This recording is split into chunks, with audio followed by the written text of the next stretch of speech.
hacer un boquete y entonces, ¿cómo lo vamos a rellenar? Eso cuesta mucho dinero, etcétera. ¿Vale? Entonces, hay que empezar por ahí. Primero, a identificar y definir muy bien qué son los suelos expansivos. ¿Cómo los podemos identificar? Y por último, entender que existen más métodos que nos ayudan a identificar no solamente, o mejor dicho, existen más métodos que nos ayudan a mejorar las condiciones del suelo sin ser necesaria la excavación. Y que son efectivos. Por supuesto, esto o la decisión del método está íntimamente ligado, está íntimamente relacionado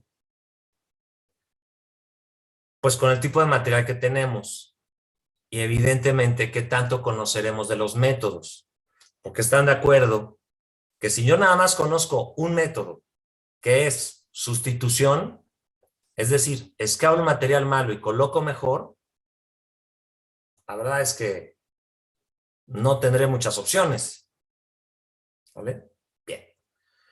Ok, después de esta breve introducción, entonces, ¿cómo identificar el nivel de expansión en suelos?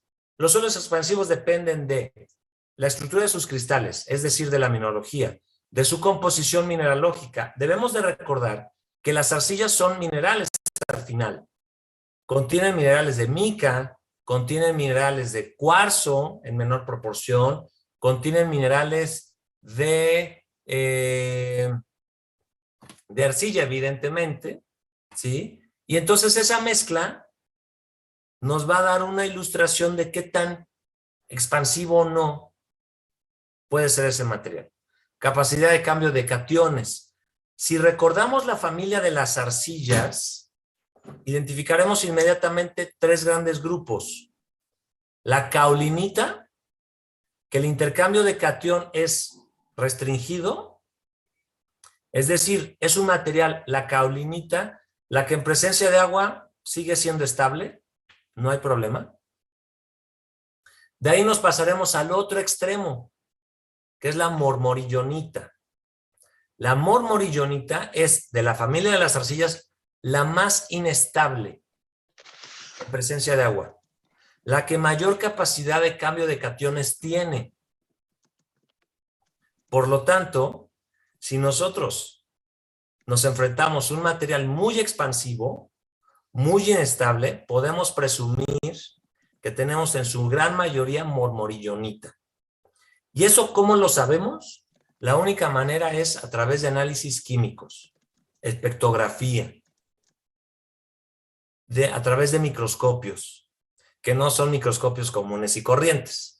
Hasta donde yo tengo entendido, microscopios de barrido, microscopios o elementos de espectrografía se pueden encontrar en el CUBIT, que está cerca de la DAE. Bueno, sí, todavía está, ¿no? Hasta la parte posterior ahí atrás de Cultura Física. Sí, ¿no? ¿O ya la cambiaron? No sé. Bueno, ahí. Y creo que ya, ¿no? La verdad es que no es un equipo común, ¿vale? Pero es posible. Y la realidad es que tampoco los análisis cuesten mucho dinero.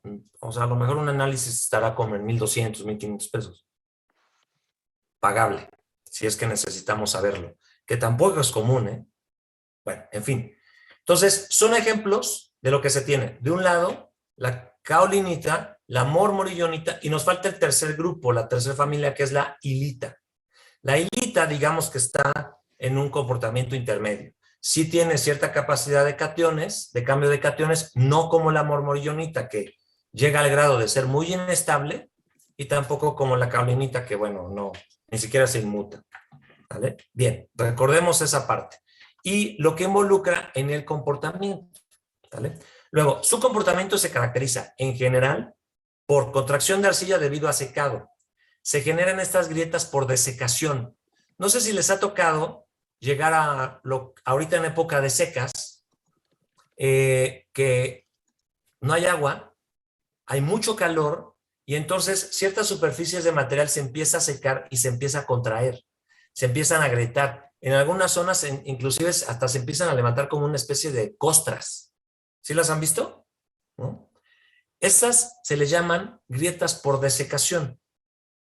Es contracción de la arcilla debido al secado. La arcilla es capaz de contraerse tanto que se agrieta.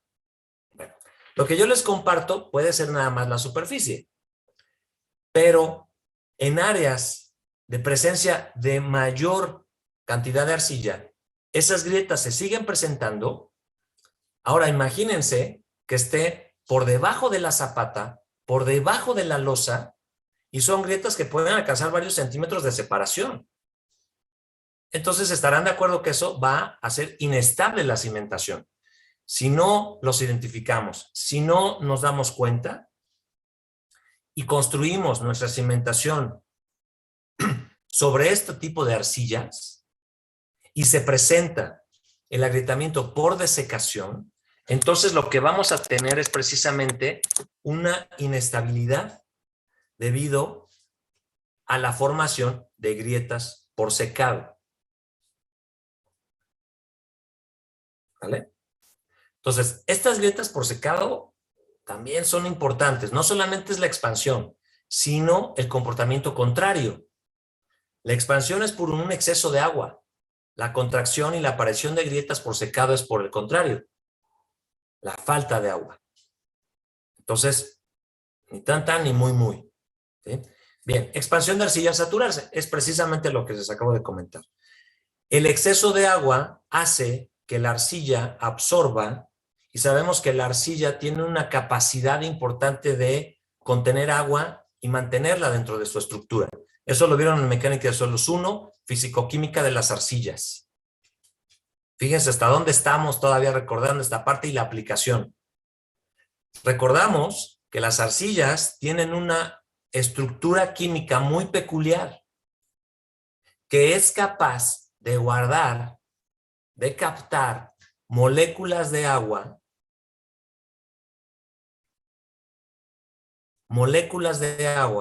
y no dejarlas salir. Y entonces se expande. Así como hace un momento comentábamos que la contracción por desecación puede provocar inestabilidad en las cimentaciones, lo mismo sucede con una expansión no controlada. La expansión puede ser tan grande, la presión de expansión puede ser tan grande que estructuras ligeras, casas habitación, un nivel, 2 niveles, pueden verse afectadas. ¿Sí? La arcilla puede generar una presión de expansión mayor al esfuerzo que está desarrollado por la casa habitación, por la estructura. ¿Vale? Entonces, aguas también. ¿Sí? En la región o en la Junta Auxiliar de San Francisco Totimehuacán hace algunos años, ya tiene rato, no sé, década y media, salió en las noticias que un fraccionamiento relativamente nuevo, todavía ni siquiera entregaban las casas de interés social, se estaba empezando a gritar y era época de lluvias, por agosto, septiembre más o menos. Empezaron a gritarse las casas de una manera misteriosa, ¿no? El detalle es que pues el constructor no se dio cuenta, construyó en época de secas, finales de año, noviembre, diciembre del año anterior, el material estaba duro. Acuérdense que como característica de los suelos de alto contenido de materia orgánica y también de alta plasticidad, es que en estado seco son muy resistentes. Se secan y son muy duros. Acuérdense la prueba de resistencia en estado seco que hicieron en Mecánica de Suelos 1. Espero. Hacen un cubito de material, lo dejan secar y entonces lo tratan de romper con los dedos, Ese ejercicio lo pueden hacer en sus visitas de obra, cuando presumiblemente exista material expansivo, entonces lo identifican, hacen un cubo, hacen una esfera, lo que mejor les salga, y la dejan secar. Termina el recorrido, hablan con el residente, con el cliente, escuchan sus preocupaciones, por supuesto, y recogen su cubito o su esfera ya seco y entonces tratan de romperlo. Si se rompe fácil, entonces tiene un alto contenido de limo o arena. Y entonces, bueno, a lo mejor no tenemos que preocupar tanto. Pero si tienen ese cubito y no lo rompen con estos dedos, el pulgar, el índice y el medio, entonces ahí sí estaríamos hablando, presumiblemente, de un material con un alto contenido de materia expansivo, un material de alta plasticidad. Es una prueba muy sencilla que les puede dar una orientación inicial. Y la prueba se llama resistencia en estado seco. Entonces, este constructor, por los suelos secos, ofrecieron resistencia, se le hizo fácil por losas de cimentación, ¿sí?, construir sus casas, ¿sí?, en serie. Sabemos que esas casas se construyen relativamente rápido. Y bueno, llega la época de lluvias, el agua se infiltra y empieza a trabajar la arcilla y empieza a gritar las casas, ¿vale? Nuevas. Bueno, bien. Desarrollo de presión de expansión en confinamiento. Por supuesto, es lo que les comentaba. Suele también suceder que en el momento de la construcción de la cimentación, el material que colocan de relleno para las cepas y para alcanzar el nivel de proyecto de piso, ¿sí me siguen? ¿Vale? El proyecto de piso ya para colocar la losa de piso y la loseta es de material de mala calidad y tiene características expansivas. Entonces, ¿qué es? Lo compactan mal, claro, ¿sí? Tiene una mala compactación. Por alguna razón, empieza desde abajo a humedecer y entonces se empieza a expander y tenemos cuando botan la loseta. No sé si les ha tocado que les platiquen o visiten casas que la loseta del piso esté botada. Esa puede ser una razón, ¿vale? La otra es mala compactación, definitivamente, ¿no? Bien, ¿algún comentario de esto? ¿Todo bien? Y cuando se identifican esto, bueno, esto que nos comenta la expansión o algo así, ¿con qué se puede aminorar este efecto? Ah, ok, perfecto. De hecho, a eso vamos. Es prácticamente el desarrollo del capítulo. Ahorita lo que estamos haciendo es primero conocer las características y luego identificarlas. Porque aquí ya sabemos de qué depende la expansión y qué genera, ¿no? La siguiente etapa es identificarlas. ¿Cómo las podemos identificar de manera sencilla? No llegar al laboratorio y que nos hagan el estudio de 1,500, 1,800 pesos, que tampoco está de más, ¿eh? Y la verdad aprendemos mucho. Pero existen pruebas relativamente más sencillas en laboratorio, en campo, como las que les platiqué de la resistencia en estado seco, que nos ayuda a tener una idea y poderlos identificando. Entonces, sí, vamos a revisar algunos métodos que nos ayudan a minimizar este comportamiento, ¿vale? Así es, salió. Bien, con calma. Pero ahí vamos. Gracias. Sí, con gusto. Bien, ahora, ¿qué daños provoca este tipo de materiales? Expansión bajo construcciones, ya lo comentamos. Retracción periférica de la cimentación, es decir, se va contrayendo el material y sabemos que nuestra cimentación trabaja a confinamiento. ¿Y qué pasa entonces si se contrae y ya no confina? Pues puede llegar a fallar. Insisto, hablar de una falla de la cimentación no quiere decir que la losa de las zapatas se fracture o que el dado se fracture. O sea, no, eso es muy drástico. No, y no necesitamos llegar a tanto para que falle una cimentación. El fallar una cimentación es que ya no tenga elemento de contención, el material circundante ya no confine, y entonces vaya trabajando como un elemento aislado, y eso no es lo ideal, ¿vale? Va a incrementar el asentamiento y entonces vamos a tener en los muros, en los elementos estructurales, que es más grave todavía, cierto agrietamiento. A eso se refiere. La variación de volumen debido a modificación de niveles freáticos como bombeo o drenaje. Nuestra casa puede estar muy bien, nuestra estructura puede estar muy bien. El detalle es que el vecino tiene pozo y extrae agua. El detalle es que varios vecinos tienen pozo y extrae agua. El detalle es que el sistema de agua potable y saneamiento del municipio tiene pozos y estamos cerca. Y entonces están extrayendo de una manera incontrolada, de una manera irresponsable, y entonces empieza a generar un asentamiento regional debido a la extracción de agua. Ese problema les debe de ser muy familiar, no porque lo experimentemos aquí en el estado, pero sí es muy famoso en la Ciudad de México. ¿Vale? Y en algunas zonas, la Ciudad de México ya no es el único lugar. ¿Vale? Eso de que estamos extrayendo agua cada vez más profunda, eso es cierto. Si ustedes o familiares conocidos han tenido un pozo, lo más seguro es que a lo largo de muchos años hayan visto que el agua está cada vez más profundo. Y entonces, lo que a lo mejor sus abuelos o sus papás les platicaban que podían en cierta época del año tomar el agua con una cubeta, así tan fácil como se escucha, años después, pues ya tuvieron que instalar una cuerda, ya tuvieron que instalar una polea para alcanzar el agua en esa misma fecha.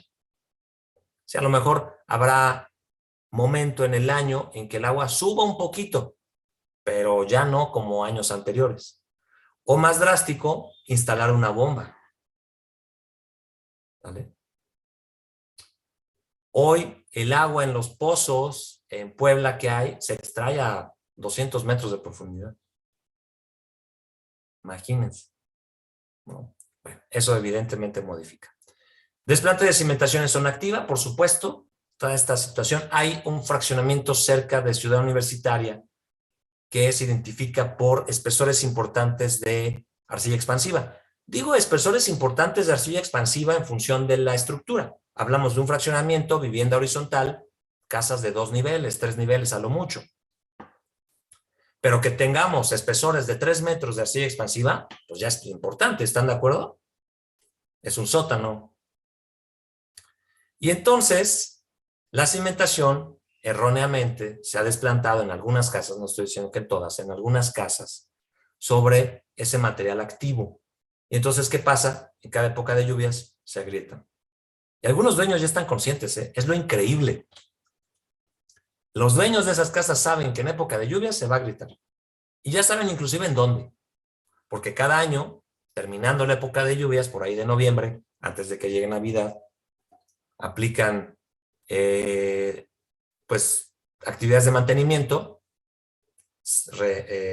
resanan las grietas, colocan malla, bla, bla, bla, y el año que entra se agrietará juntito. O sea, no estoy diciendo que esté mal, digo, lo peor es que sería que dejen las grietas abiertas, evidentemente no. Pero pues ya lo toman de una manera como una práctica recurrente, ¿no? Lo que de inicio es incorrecto. Eso no debería estar sucediendo, ¿están de acuerdo? Además de que, pues, tantos años han invertido en eso, pues ya se hubiera buscado una solución de facto. No sé, hay cada quien, ¿vale? Pero bueno, sucede. Mal diseño estructural también. No todos somos los geotecnistas, ¿eh? También los estructuristas ahí pueden haber cometido una distracción y entonces esos agrietamientos se deben a una mala distribución estructural, a un mal diseño estructural. ¿Vale?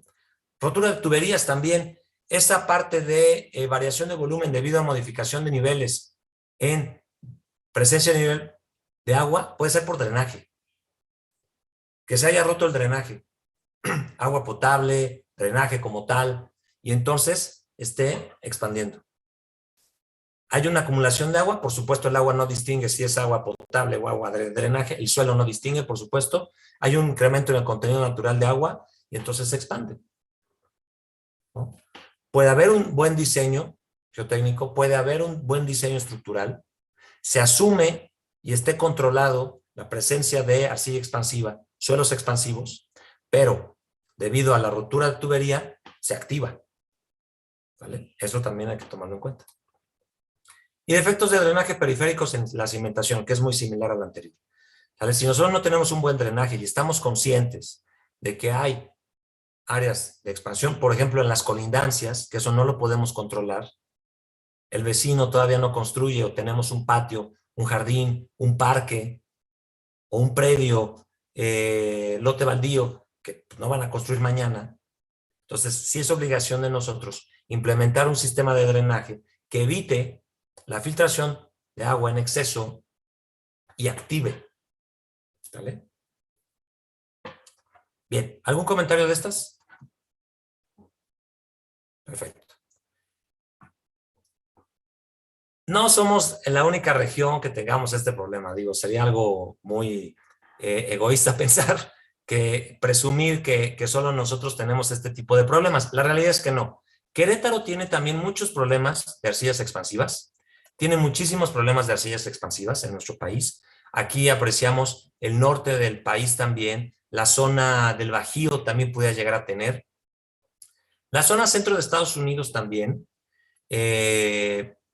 Lo que viene siendo también zonas pantanosas, principalmente el centro de Estados Unidos, ahí Canadá, o pueden observar en algunos países de Sudamérica también pueden observar, Panamá también tiene identificado zonas de materiales expansivos. Sí es cierto que las arcillas de la Ciudad de México son otra cosa, la verdad es que sí, ¿vale? Problemas similares a las arcillas de la Ciudad de México es en Chicago, en Londres, en Tokio, por ejemplo. ¿Vale? Muy particulares. ¿Vale? Pero bueno, materiales expansivos en otras partes del mundo, ahí lo tienen marcadas. ¿Vale? Sudáfrica, Turquía, el sur de España, Portugal, ¿sí? Lo que viene siendo ahí al sur de Irán, Irak, también puede llegar a ser el sur de la India, Australia un poco, ¿vale? Cerca de Nigeria, en África, toda la parte de, bueno, una zona, no toda la parte, una zona de Marruecos, Argelia, toda esa parte, ¿vale? Bien. ¿Cómo identificar el nivel de expansión en suelos? Y César Augusto nos pregunta en el chat, ¿siempre deberá considerarse extraer el agua del subsuelo cuando hay presencia de agua freática? No. No, hay que separar.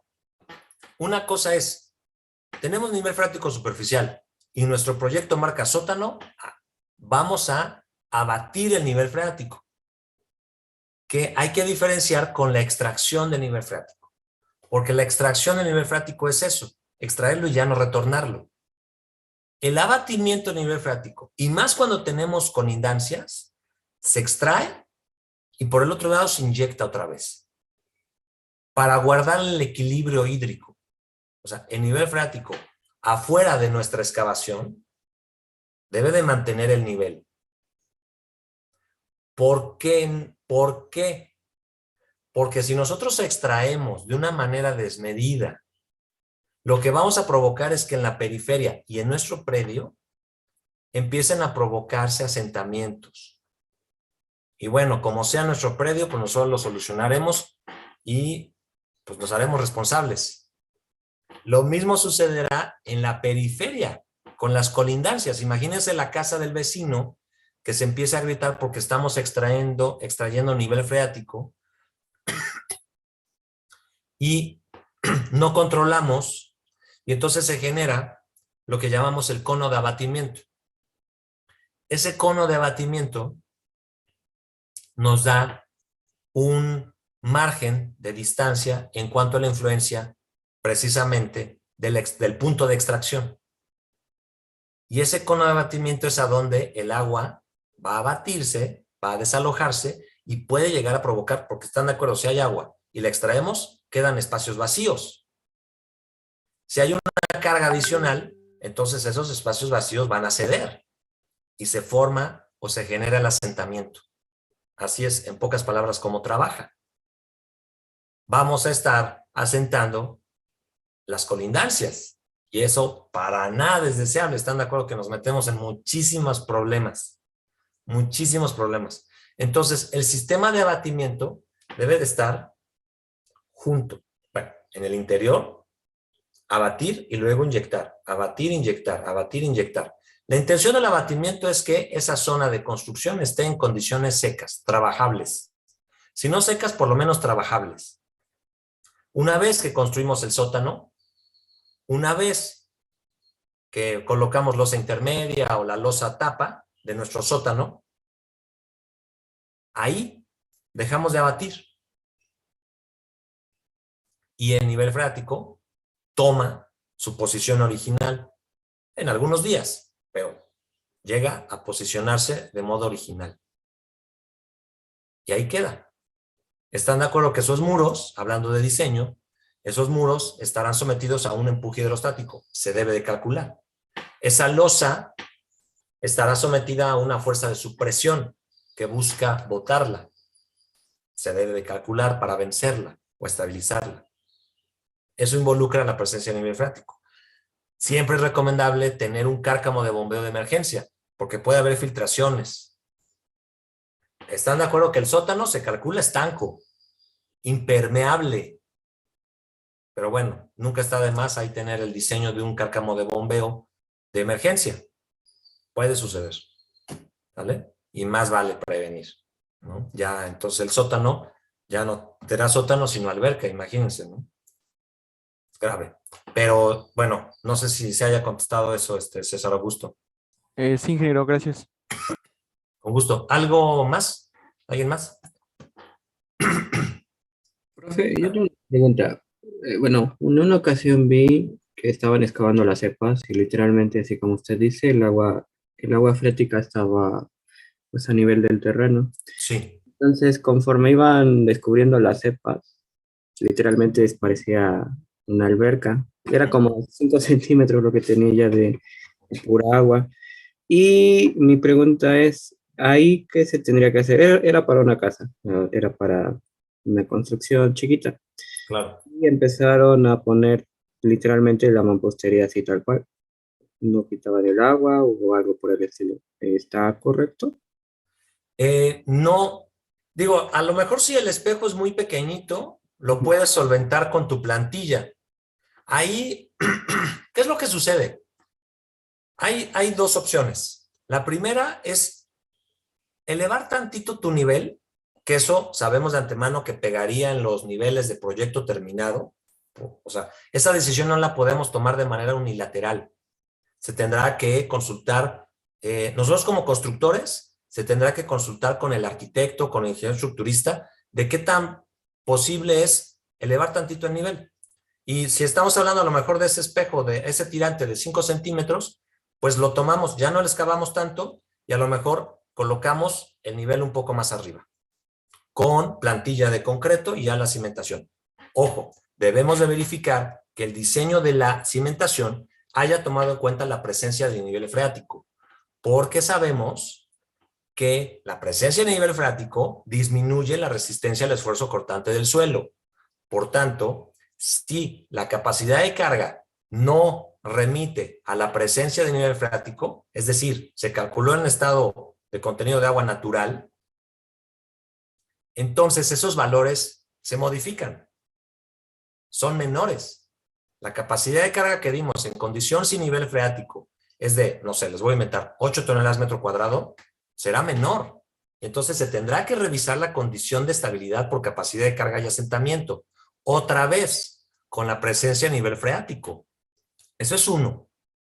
Dos, si sí se consideró el nivel freático en el diseño y por alguna razón, por época de lluvias, por variación de nivel freático que puede suceder, está un poquito más arriba, entonces una opción es alejarnos un poco más. Puede ser. La otra es lo que comentábamos hace un momento, plantear un sistema de bombeo. Ahora, hay dos opciones. El sistema de bombeo puede ser general, que es lo ideal. Yo siempre recomiendo un sistema de bombeo general, es decir, todo el predio, pero también existe la posibilidad de que conforme, a lo mejor en estructuras de menor dimensión, hacer una extracción por área, por zona, por el área donde se está trabajando. Entonces, se colocan no es lo ideal, pero unas mangueras, unas bombas de menor capacidad y se extrae esa zona nada más. Se hacen unos cárcamos, a lo mejor a un costado, y se extrae. Ahí se extrae, o sea, de manera puntual. Se construye esa zona y luego nos vamos a otra zona y otra vez. Y así nos vamos en toda la periferia de toda la cimentación, pues. Pero no, por supuesto lo que nos compartes, vaya, no. Sí, el nivel freático otra vez retomará y la cimentación estará en contacto con el agua. No pasa nada tampoco, siempre y cuando se haya tomado en cuenta en el diseño, el comportamiento mecánico. ¿Vale?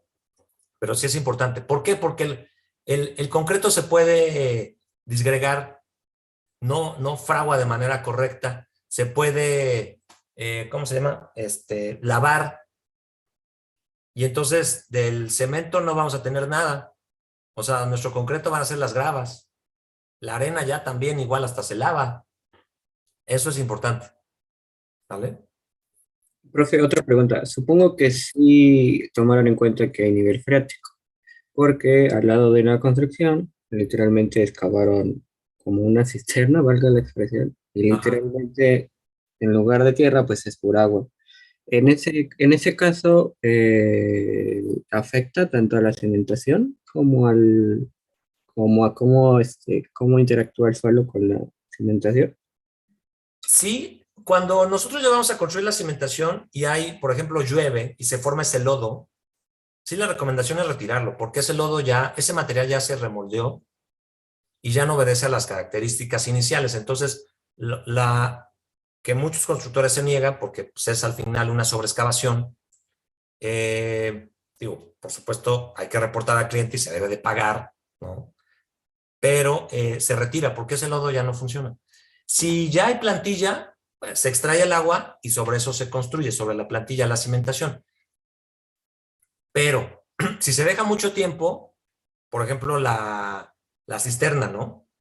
O la cepa, la excavación para la zapata, si se deja mucho tiempo con el agua, sí es importante extraer el agua, volver a perfilear, ¿sí? Excavar, retirar esa capita de 2 centímetros para, sobre el material natural, colocar nuestra cimentación. Eso, bueno, si estamos en época de lluvia, sabemos que hay que hacerlo rápido, antes de que llueva en la tarde o en la noche, ¿no? Eso es importante. Digo, la verdad es que lo ideal es tratar de excavar o de hacer nuestras excavaciones fuera de la época de lluvias, ¿no? Y principalmente en julio, agosto, septiembre, que son los meses que más llueve. Y eso no porque lo diga yo, sino hay estadísticas. Las conocen ustedes, las pueden obtener de Comisión Nacional del Agua, ¿no? Entonces, eso sí es cuidar esa parte. Todo el material que esté en contacto con el agua, sí, retirarlo, ¿no? Y en el diseño geotécnico sí se puede identificar principalmente con los ensayos de laboratorio con el contenido de agua, el grado de saturación. Si lo sabemos bien, o sea, si lo tenemos, mejor dicho, bien identificado, deberemos considerar esos valores de cohesión y ángulo de fricción interna. ¿Vale? Ok, gracias. Sí, hermano. Osvaldo, tienes tu mano levantada. Sí, ingeniero, quisiera ver si me permite compartir una imagen que estamos hablando ahorita de construcciones a nivel freático, para que me platique, ¿usted qué opina? ¿Qué posible solución le daría? Y también, a lo mejor, cómo realizar una correcta ejecución. Esto es aquí en la ciudad de Puebla, fue una visita ahí por Plaza Las Torres. No tardo en compartirla. Sí, Plaza Las Torres, ¿en dónde está? Está por... Bueno, junto a Plaza Complex, por prolongación Municipio Libre. Ah, ya, ok, sí. No sé si, híjole, yo pensé que se iba a abrir. No sé Por si pudiera verla y... Porque justamente es un problema de aguas de nivel freático y se está filtrando a través de los muros, ya en zona Uy. Ah, pero construida. ya tienen muros.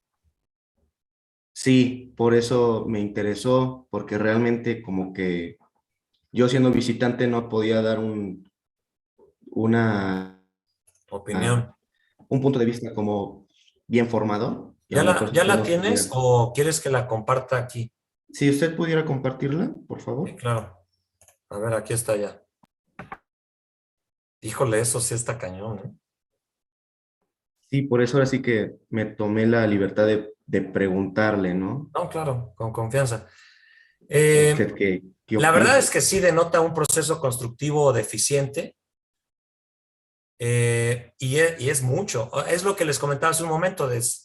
por situaciones así, pues, digo, no es lo ideal, pero tener un cárcamo, un sistema de captación con un cárcamo para, pues, de manera emergente, bombear el escurrimiento. Arreglarlo no es fácil, no es sencillo. Sí existen a la venta muchos aditivos, muchos productos mágicos. En la alimentación es el único lugar donde se venden productos mágicos, también en la construcción existen.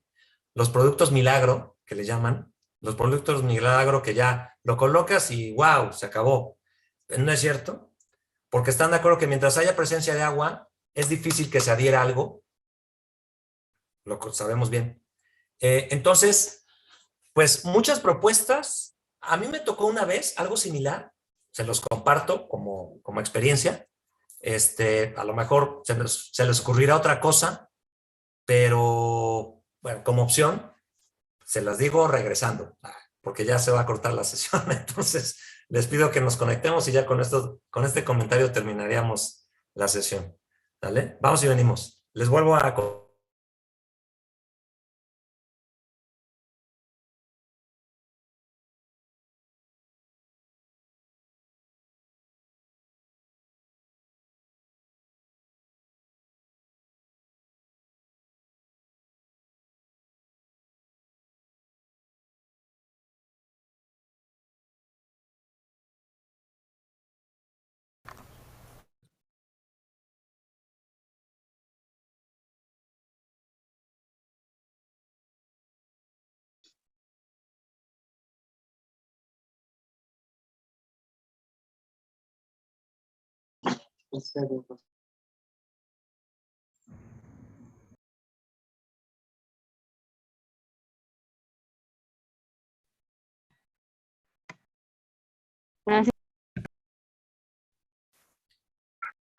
Bien, ya de vuelta.